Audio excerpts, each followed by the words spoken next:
The Holy Gospel according to Matthew. Glory to you, O Lord. At that time, Herod the ruler heard reports about Jesus, and he said to his servants, "This is John the Baptist. He has been raised from the dead, and for this reason these powers are at work in him."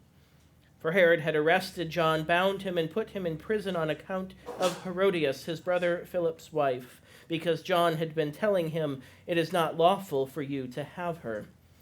Though Herod wanted to put him to death, he feared the crowd because they regarded him as a prophet. But when Herod's birthday came, the daughter of Herodias danced before the company, and she pleased Herod so much that he promised an oath to grant her whatever she might ask.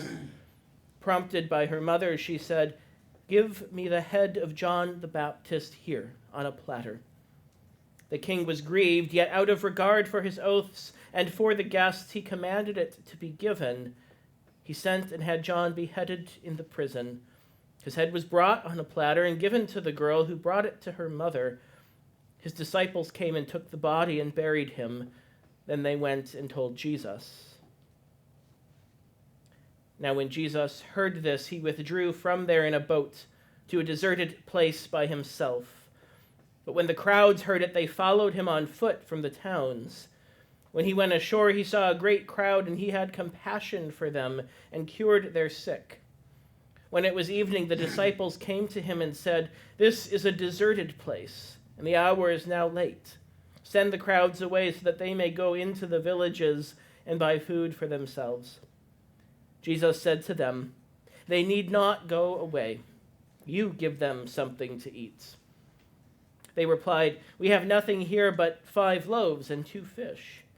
And he said, "Bring them here to me." Then he ordered the crowds to sit down on the grass. Taking the 5 loaves and the 2 fish, he looked up to heaven and blessed and broke the loaves and gave them to the disciples, and the disciples gave them to the crowds. And all ate and were filled. And they took up what was left over of the broken pieces, 12 baskets full. And those who ate were about 5,000 men, besides women and children. The Gospel of the Lord. Praise to you, O Christ.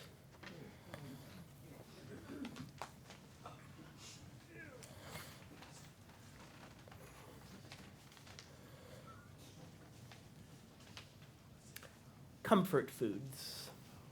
We all have them. Whether it's splurging at your favorite restaurant or indulging in a pint of ice cream on your couch at home, there's something, comforting about our favorite foods. Oftentimes consumed in response to feelings of stress or anxiety, boredom, loneliness, or even physical pain, comfort foods have become well-worn coping mechanisms, in turn evoking feelings of nostalgia, safety, and belonging. Scientifically speaking, it's all in your head, literally. As nutrition consultant Kristen Kleinfelter explains, when we perceive that we are safe and our needs are being met, by eating comfort food, for example, our brain chemicals begin to change. When we eat our comfort food, our hypothalamus releases dopamine. Dopamine tells our body that it can expect a reward. Simply thinking about our comfort food can trigger a dopamine release and begin a cycle of motivation and reward. Some studies suggest that dopamine, working together with other hormones like serotonin and adrenaline, can reduce stress and increase pleasure, if only temporarily, thus leading to our habitual desire for our so-called comfort foods. Comfort foods can be cultural, varying by nationality or region, while others are highly individualistic. Myself, for example, Ben & Jerry's Americone Dream has played a big role in keeping me sane during every presidential and vice presidential debate since 2016. Simply put, whatever the particular choice of cuisine, comfort food is food that produces a pleasant emotional state. If anyone had need for comfort food, it's Jesus. Grieved over the gruesome death of his fellow preacher, prophetic forerunner, and friend, John, Jesus is emotionally gutted, and he withdraws in a boat by himself to a deserted place, looking for a moment of peace to catch his breath, to process what has happened, and to grieve. Jesus' solitude is short-lived. Apparently the crowds needed to process too in their own way, not retreating by themselves to their own deserted places, but flocking together to their trusted teacher. For what? A word of hope? Reassurance? Prayer? Or just not to be alone? There's hardly a one-size-fits-all grief. This gospel, the second half of it, is such a familiar story told in all four gospels, the feeding of the 5,000. We know that part by heart. But lost in the scope of the lectionary and Sunday school flannel graphs is the backdrop to this story, on the heels of political violence and death, in the shadow of grief and fear. If anyone had a need for comfort food in this moment, it's Jesus. And yet, in this moment, it's not his own needs he seems to be concerned with. When Jesus comes ashore, he doesn't get back into the boat to retreat further away. He doesn't tell the crowds to go away and come back tomorrow. He has compassion on them. He sees their suffering and he cures them. He sees their hunger and he feeds them.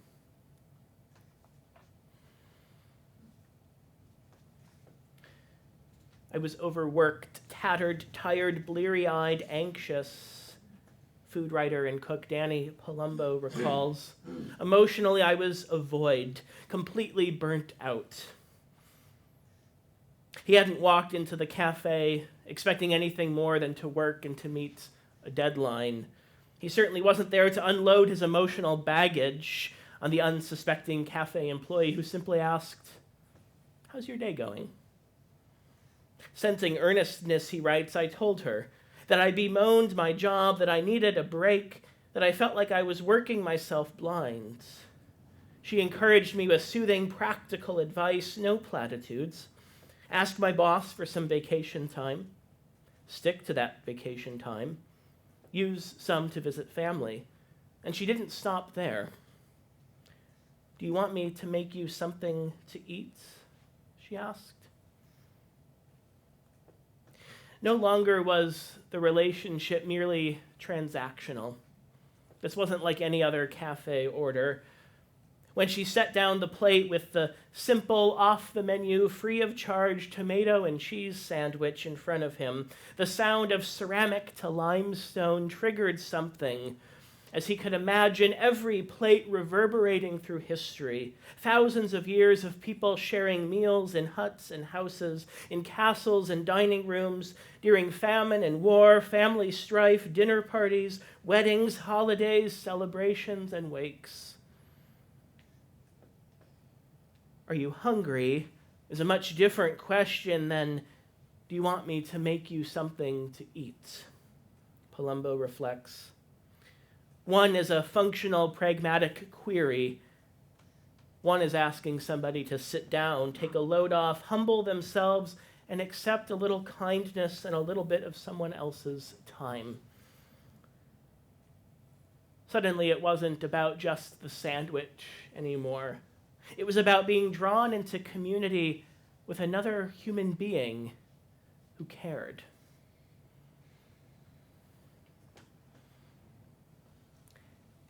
It had been a long day for everyone, and it was starting to get late, no doubt.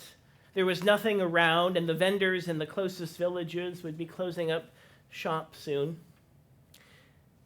Don't you think we should send them away now, Jesus, so they can go buy food for themselves? The disciples helpfully offer. A little bit of comfort food after a long day, perhaps. No need, Jesus says, and then orders the crowds to sit down on the grass.